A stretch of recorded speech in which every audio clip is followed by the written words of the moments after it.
오늘이 교회력에 따르면 종교 개혁 주일입니다. 종교 개혁에 앞장서서 이 운동을 일으켰던 세 분의 인물이 있습니다. 저는 찌빙글이라고 하는 분, 두 번째는 칼빈. 칼빈이라고 하는 말을 단어마로 칼뱅 그렇게 발음을 하기도 합니다. 세 번째는 루터입니다. 그 세 명의 인물 가운데 가장 중심에 우뚝 선 분이 마틴 루터입니다. 그러면 왜 종교 개혁을 일으킬 수밖에 없었는가? 거기에 도화선이 된 것이 교회에서 판매를 하고 있었던 면죄부입니다. 면죄부라고 하는 것은 말 그대로 죄를 면해주는 증서예요. 이렇게 종이에다가 어떤 증서를 이렇게 해서 이름을 딱 써서 이렇게 주면은 그 증서만 있으면 어떤 죄를 지었다 할지라도 죄에서 면죄받는다. 그 이야기는 그 면죄부를 우리가 갖는 순간 죄는 다 사라지고 천국 간다 이거예요. 여러분, 그런 면죄부가 있으면 사고 싶어요? 안 사고 오고 싶어요? 여러분, 죄에서 자유로운 분이 있나요? 그래서 이제 그것을 이용해서 교회가 이 면죄부를 판매를 하는데, 이게 본인 죄뿐만이 아니라 다른 사람의 죄라 할지라도 돈을 주고 면죄부를 사면 그 사람도 죄가 면죄받고, 심지어 이미 돌아가셨어요. 돌아가셨는데 그 돌아가신 분의 이름으로 면죄부를 사면 그분도 지옥에 있다가 천당 간다는 거예요. 이야, 참 교회가 기발한 아이디어를 낸 거예요. 그래서 만약에 내 죄뿐만이 아니라 내 조상들의 죄까지 1억을 내면 다 용서받고 지옥에서 천당 간다면 살 사람 있을까요? 없을까요? 대답 안 하시는 분은 안 살 거예요?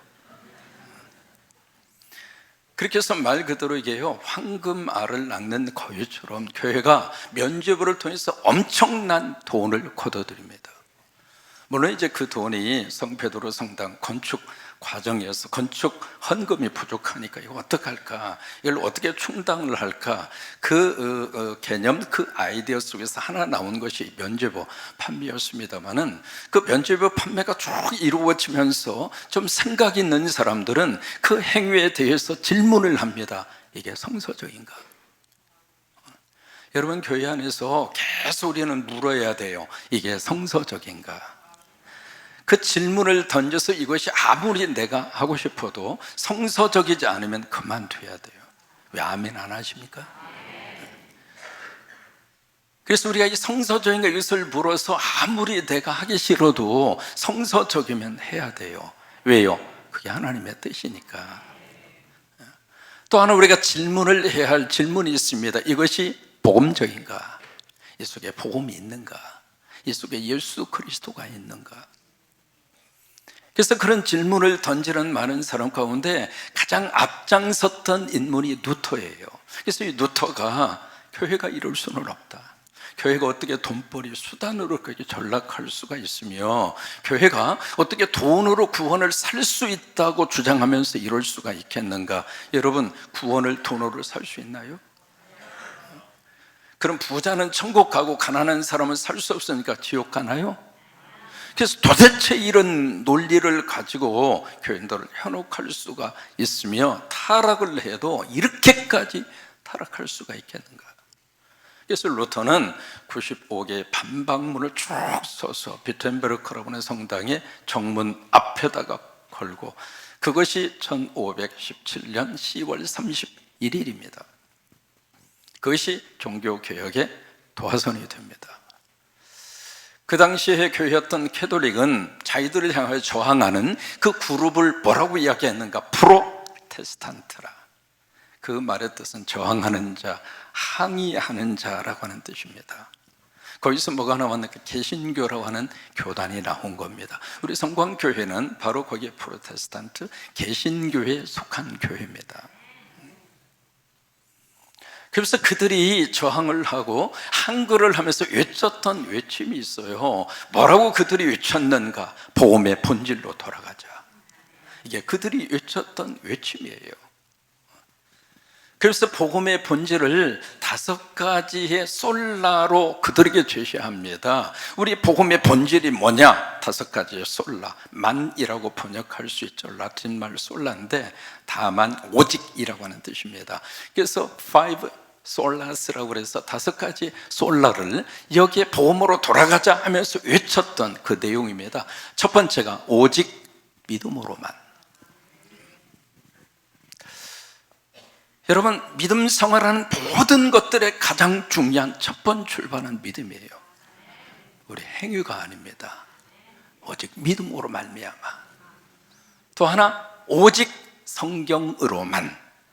이게 디모데후서 3장 16절로 17절입니다. 모든 성경은 하나님의 감동으로 됐다.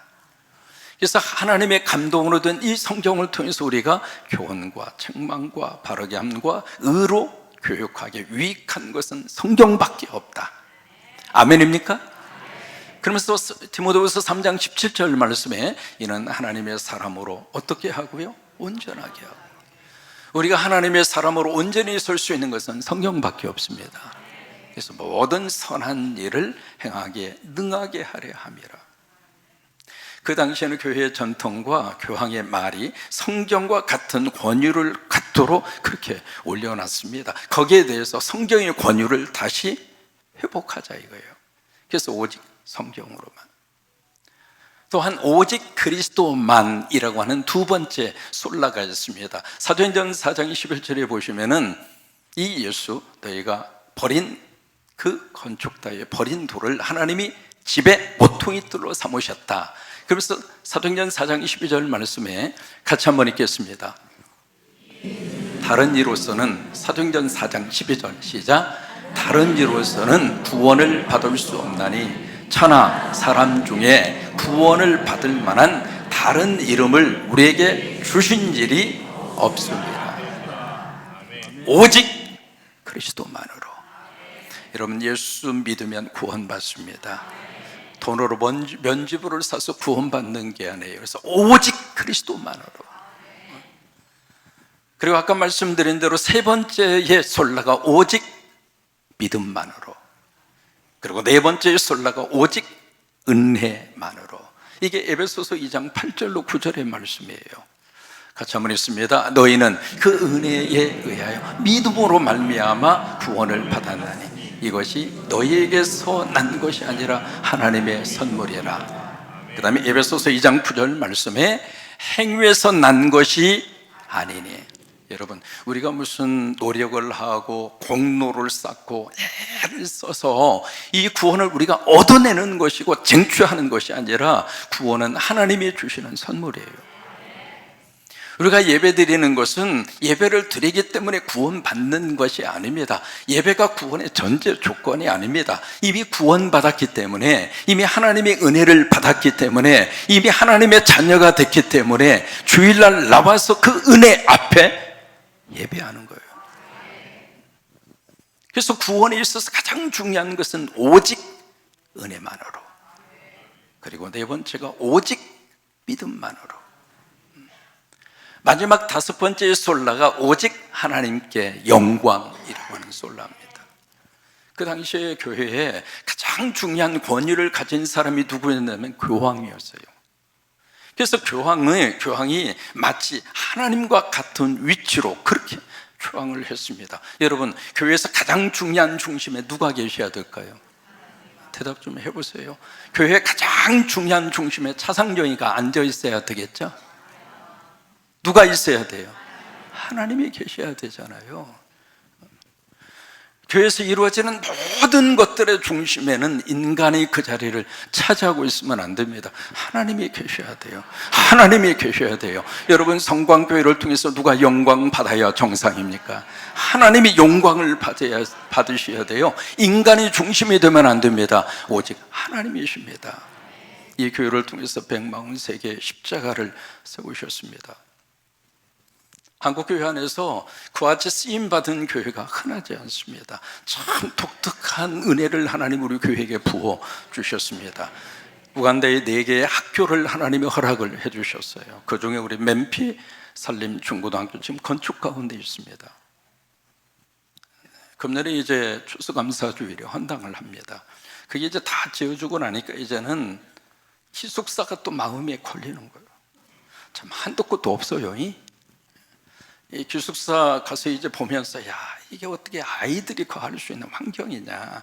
좀 표현이 그렇습니다만은 짐승 우리간도 이거보다는 낫다. 그런 느낌을 가졌어요. 그래서 이제 학교는 어느 정도 이제 완성이 됐는데 이제는 기숙사를 좀 지어주고 싶고, 여러분, 하나님이 주신 부담은 하나님이 우리를 통해서 하시는 하나님의 사역이에요. 그래서 이제 그게 다 부담이 되는 거예요. 이제 기숙사를 좀 해결을 해준다 생각을 했더니 이제는 또 우물도 필요하대야.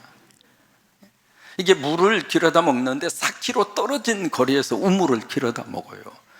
일반적으로 쓰는 물은 비가 오면 빗물을 받아서 그곳으로 물을 해결을 해요. 그 말을 들으니까 여러분, 우물을 파주고 싶으세요? 안 파주고 싶으세요?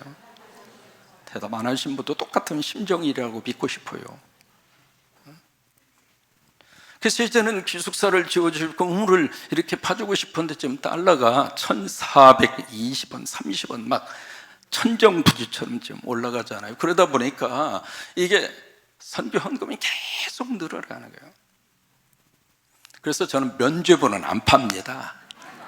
그 대신에 고구마를 파는 거예요.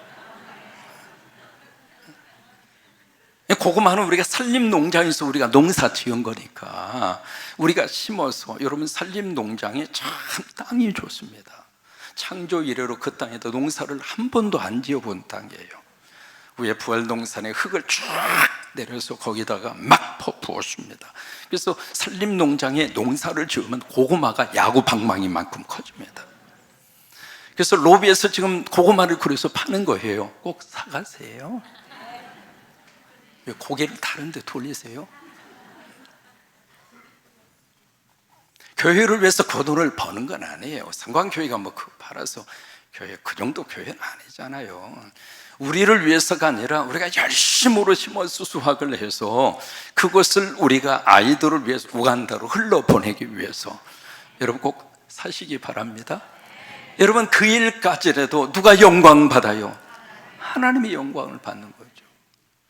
개혁이라고 하는 것을 영어로 리폼이라고 그럽니다. R-E-F-O-R-M, 리폼. 그 이야기는 폼이라고 하는 것은 틀이잖아요. 어떤 스트럭처, 시스템을 말합니다. 그리고 이 폼이라고 하는 것은 다른 말로 말하면 프레임을 말합니다.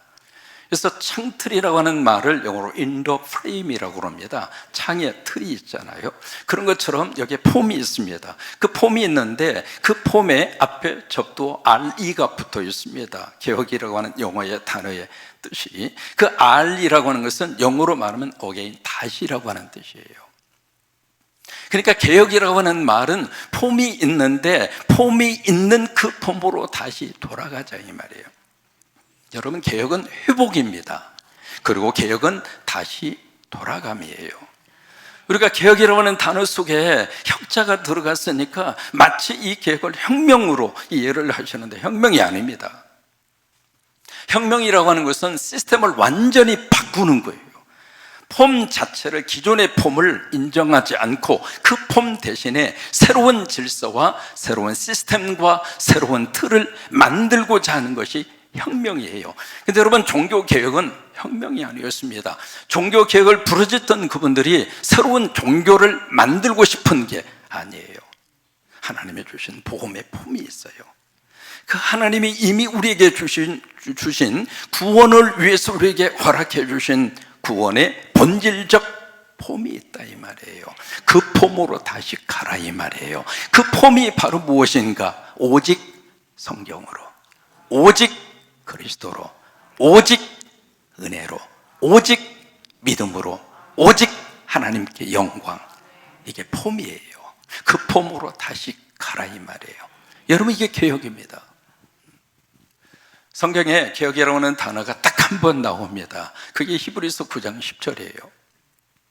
히브리서 9장 10절에 보시면은 이 개혁이라고 하는 단어가 딱 한 번 나오는데 그 앞에 보시면은 이런 것이라고 하는 것은 그 앞에서 쭉 히브리서를 통해서 우리에게 주신 말씀이거든요. 구약에서 이스라엘 백성들이 했던 제사라든지 제사가 5가지가 있잖아요. 번제, 소제, 화목제, 속죄제, 속건제. 이렇게 보는 이유는 시작하려고 보는 거예요.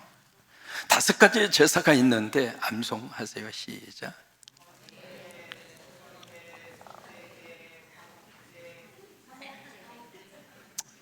이 정도면 훌륭한 거예요. 그래서 이스라엘 백성들은 그 5가지의 제사를 드렸습니다. 또 하나 절기가 있었어요. 6월절이 있었고요, 무교절이 있었고요, 7.7절이 있었고요, 나팔절이 있었고요. 히브리서 9장 10절에 그것이 바로 이런 것이라고 하는 단어의 뜻이에요. 맨 처음 시작할 때 이런 것은 이라고 하는 게 그것을 말하고 있고, 그 다음에 2가지가 또 나옵니다. 먹고 마시는 것, 이게 음식 정결법이에요.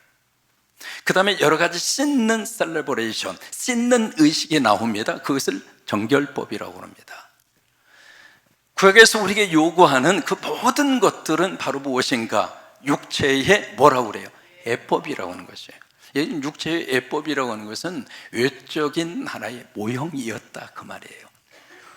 어떤 본질적인 것이 있는데 그 본질적인 것을 우리에게 드러내고 보여주는 그림자라, 그 말이에요. 여러분, 그림자가 실체는 아니잖아요. 그러니까 그 그림자로서 우리에게 보여주고 우리에게 하라고 하신 그것이 앞에서 언급을 한 그런 내용들이다, 그 말이에요. 근데 어느 때까지? 히브리서 9장 10절에 보시면은 어느 때까지 맡겨뒀다, 그렇게 말씀하잖아요. 그러니까 임시였다, 그 말입니다. 어느 때까지? 개혁할 때까지. 그 개혁할 때까지라고 하는 것을 영어 번역에 보시면 The time of the new order, 그렇게 번역을 했습니다. 새로운 질서의 때가 될 때까지. 그러면 새로운 질서의 때라고 하는 것이 바로 뭘까? 그게 바로 폼이에요. 틀이라, 이 말이에요. 그 틀을 누가 만들어 주셨는가? 예수님이 이 세상에 오셔서 십자가를 통해서 우리 죄를 용서해 주시고, 여러분, 면죄부를 사서 우리가 용서받는 것이 아니라 십자가를 믿으면 용서받아요. 십자가를 믿으면 용서받아요. 그게 개혁이라, 이 말이에요. 그것이 하나님이 주시는 뉴 오더, 새로운 질서라, 그 말이에요. 예수 믿으면 죽음에서 우리들이 부활합니다. 예수 믿으면 우리는 영원한 생명을 갖습니다. 우리는 죽음으로 끝나는 인생이라고 생각하지 않습니다. 죽음 이후에 하나님께서, 예수님이 다시 이 세상에 오시는 날 우리가 부활하게 될 것입니다. 믿어지시면 아멘. 그게 개혁할 때까지예요.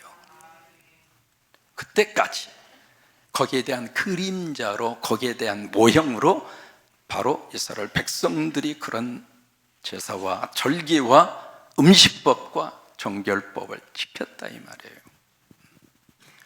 오늘 요한복음 8장 31절에 보시면은요, 이 말씀을 지금 누구에게 하고 있는가? 예수 믿는 유대인들입니다. 그러니까 히브리서 여기에 그 10장 9절하고 같은 맥이 같아요. 이 유대인들이 예수를 믿는데, 여러분, 예수 믿으면 구원받는다, 이게 복음이고 이게 폼이에요. 그런데 유대인들은 무슨 생각을 하느냐면, 예수만 믿으면 부족하다. 예수를 믿어도 우리가 지금까지 쭉 지켜왔던 절기도 지켜야 되고, 할례도 받아야 되고, 그리고 하나님 앞에 철저하게 제사도 드려야 되고, 그런 식으로 이게 폼이 있는데 그 폼에다가 이상한 것을 자꾸 거기다가 더하는 거예요. 그런 유대인들에게 여기 요한복음 8장 31절에 예수님이 가장 먼저 그들에게 말씀하시는 내용이 있습니다. 뭐라고 말씀을 해요? 너희가 어디에 거하면? 내 말에 거하면. 그 말이라고 하는 게 헬라어로 로고스예요. 그리고 거한다는 이야기를 헬라어로 메노라고 하는 말을 씁니다. 그것을 영어로 stay 또는 remain이라고 하는 단어로 번역을 해요. 그 이야기는 잠깐 있다가 스쳐 지나가는 것을 말하는 것이 아니라 그 말씀 속에서 내가 둥지를 두고 함께 사는 거예요. 그게 거한다, 그 말이에요. 여러분들은 믿음 생활을 그렇게 하시기를 바랍니다. 우리가 하나님의 말씀을 우리들이 들을 때에 아멘하고 끝나는 것은 거하는 게 아니에요. 내가 은혜 받았습니다, 말 한마디 하고 끝나는 건 거하는 게 아니에요. 그러니까 우리가 결혼을 하잖아요. 우리 지환 목사님도 이번 결혼하시고, 이번 주 토요일 날 우리 경진 선생님도 이번에 결혼을 하는데, 결혼을 하면 떨어져 살까요? 같이 살까요? 물어보나 마나지. 제가 이제 집사람 2번 만나고 제가 장가 갔어요. 앞으로 결혼을 생각하는 분들은 담임 목사보다도 그 이상 만나려고 생각하지 마. 결혼을 딱 하고 그러고 나서 이제 비자가 나오지 않았으니까 제가 미국에 들어가는데 그게 비자가 이렇게 풀릴 때까지 1년 6개월 걸렸어요. 그래서 이제 장가를 가긴 갔는데 말 그대로 번갯불에다가 호떡 구워 먹은 거지 뭐. 이제 그러고 나서 집사람은 다시 미국으로 들어가고 서로 떨어져 있었는데, 떨어져서 이제 다 보면 제가 장가 간 것을 교인들 가운데 잘 모르는 권사님이 계셔. 그래가지고 가끔 제가 이제 그때 전도사였거든. 차전도사 하는데 왜요? 그러면 잠깐 다방으로 나와 그러더라고. 그래서 왜요? 그랬더니 나오면 알아. 가서 보면 거기에 여자가 한 사람 앉아 있는 거예요. 나 별일을 다 봤어요. 여러분 교회에서 하는 광고 좀 잘 보세요. 그래서 이제 1년 6개월 동안 이렇게 떨어져 있는데 결혼을 하긴 했지만 같이 살지는 않으니까 내가 장가 갔는지 안 갔는지. 거한다고 하는 것은 함께 사는 거예요. 그러니까 예수님이 지금 그 말씀을 하시는 거예요. 너희가 내 말에 거하면, 그 말이에요.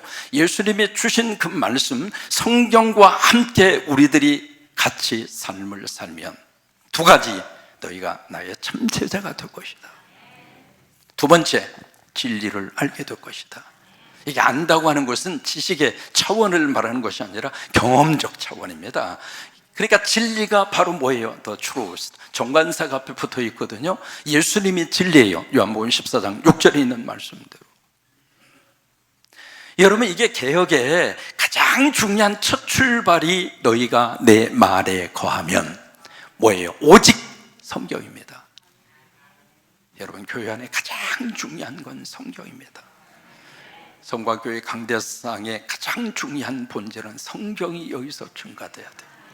성경이 펼쳐지고 성경이 강해되고 성경이 설교되고, 성경이 왜 아멘 소리를 별로 안 하세요? 제가 1번, 2번 반복하는 것은 아멘 하라 그 말이에요.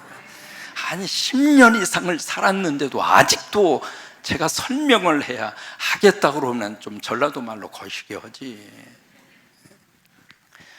하나님의 교회의 중심은 말씀입니다. 말씀이에요. 성화교회 강대상은 2가지의 특징이 있습니다. 첫째는 강의 설교입니다. 제가 49년 동안 목회했습니다. 얼마나 많은 설교를 했겠습니까? 하나님의 은혜 주셔서 전 세계를 다니면서 제 설교를 이렇게 함께 대했던 대상도 수없이 많은 민족들입니다. 제가 설교자로 쭉 이렇게 살면서 설교자에게 하나의 유혹이 있더라고요. 그게 바로 뭐냐면 내가 하고 싶은 설교만 하려고 그래요. 여러분, 설교자도 감정이 있습니다. 설교자도 선호하는 성경이 따로 있어요. 그러다 보니까 그 설교를 듣는 성도들은 자꾸 편식을 하는 거예요. 여러분, 말씀이 나에게 들려야 축복이에요. 말씀을 먹어야 은혜 받아요. 말씀을 먹어야 영혼이 잘 돼요. 말씀을 먹어야 범사가 잘 돼요. 말씀을 먹어야 강건해져요. 그런데 그 말씀이 편식을 한다? 그럼 어떻게 되겠어요? 하나님이 성경을 주셨을 때 창세에서 계시록까지 다 필요해서 우리에게 주신 말씀이에요.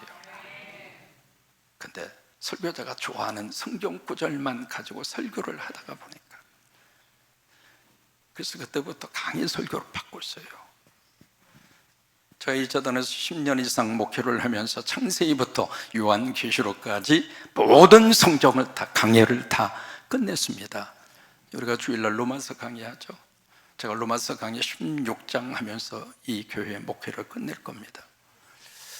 마지막 설교를 어떻게 할까? 그 설교까지도 머릿속에 이미 다 들어와 있습니다. 수요일날 우리가 디모데전서 강의를 들으시잖아요. 디모데전서, 디모데후서, 디도서를 하면 모든 성경이 다 끝납니다. 편식하지 말자 그 말이에요. 2번째, 성광교회의 특징이 있습니다. 우리가 성경을 펼쳐 읽기 전에 성경을 끌어안고 우리가 뭘 해요? 말씀 고백을 합니다. 이것이 이것이 남의 성경? 이것이 이웃집 아저씨 성경? 이것이 누구 성경? 성경은 내게 말씀하시는 누구 음성? 하나님이 누구이시며 나를 향한 하나님의 목적이 무엇이며. 아마 한국교회 안에서 성경을 가슴으로 확 끌어안고, 여러분 이게 끌어안아야 진품이에요.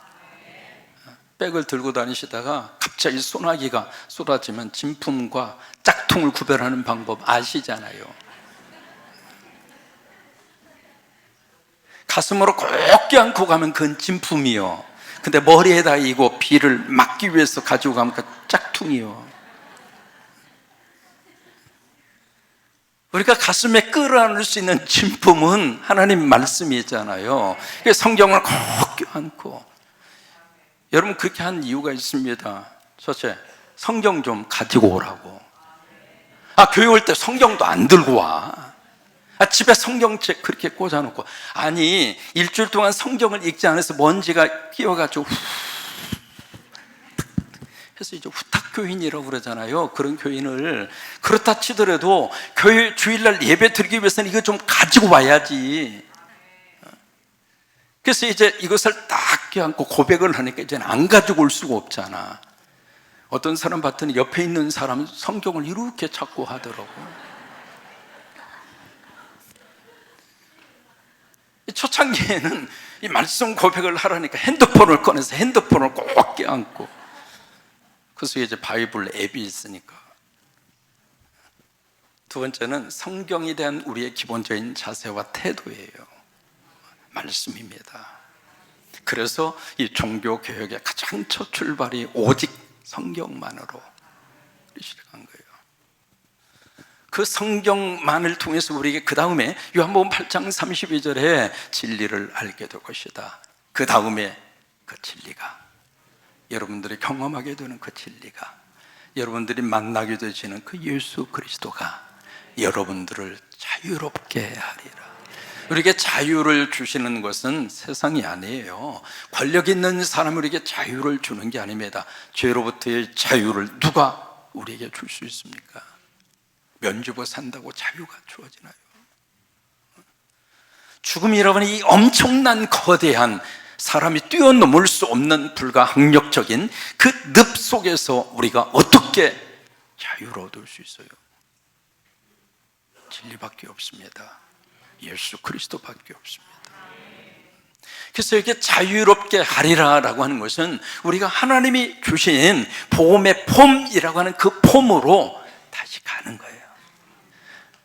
본질로 돌아가는 거예요. 거기에 진정한 자유가 있어요. 거기에 진정한 하나님이 축복해 주시는 자유의 축복이 있어요. 여러분, 종교개혁주일에 우리가 꼭 두 가지를 기억하셨으면 좋겠어요. 첫째, 성경으로 돌아가자. 교회는 그 질문을 계속 던져야 돼요. 교인들도 끊임없이 그 질문을 던져야 합니다. 성경으로 돌아가자. 성경으로 돌아가자. 여러분, 덮어놓고 믿지 마세요. 이 덮어놓고 믿으면 아주 이상해집니다. 왜 성경을 덮어놓고 믿어? 무슨 말인지 잘 모르나 봐. 성경을 펼쳐서 믿어야지. 이 말씀 속에 엄청난 하나님의 보화가 담겨 있는데 뭐하러 덮어놓고 믿어?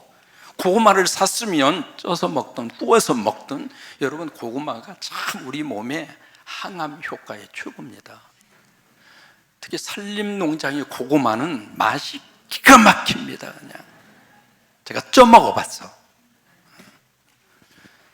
고구마를 찌든지 볶든지 삶든지 먹어야 고구마 맛을 알잖아요. 그런 것처럼 이 말씀을 덮어놓고 믿으면 이 말씀의 맛이 뭔지를 모르는 거예요. 말씀이 펼쳐져야 돼요. 말씀 속에 들어가셔야 돼요. 종교개혁주일에 성경으로 돌아가자 이 말이에요. 두 번째, 초대교회로 돌아가야 합니다. 교회는 끊임없이 계속해서 세월이 흐르면서, 역사가 흐르면서, 우리 성공교회도 역사가 73년 됐잖아요. 그러다 보니까 이 교회 속에 지금까지 쭉 알게 모르게 이 교회의 역사 속에 또 다른 것이 자꾸 붙어. 그러다 보니까 그게 전통이라고 하는 이름으로 마치 이것이 성서적인 것처럼. 아니에요. 그래서 개혁은요, 1517년 루터가 비텐베르크 성당에 75개의 반박문 붙인 그때로 끝난 게 아니에요. 개혁은 계속 이루어져야 할 현재 진행형이에요. 또다시 개혁하고 리폼, 다시 복음의 폼으로 돌아가고, 다시 복음의 폼으로 회복하고, 다시 복음의 폼으로 리턴하고. 여러분, 이게 개혁이에요. 여러분, 개혁의 귀한 축복이 여러분 가운데 넘치시게 되기를 주의 이름으로 축원합니다.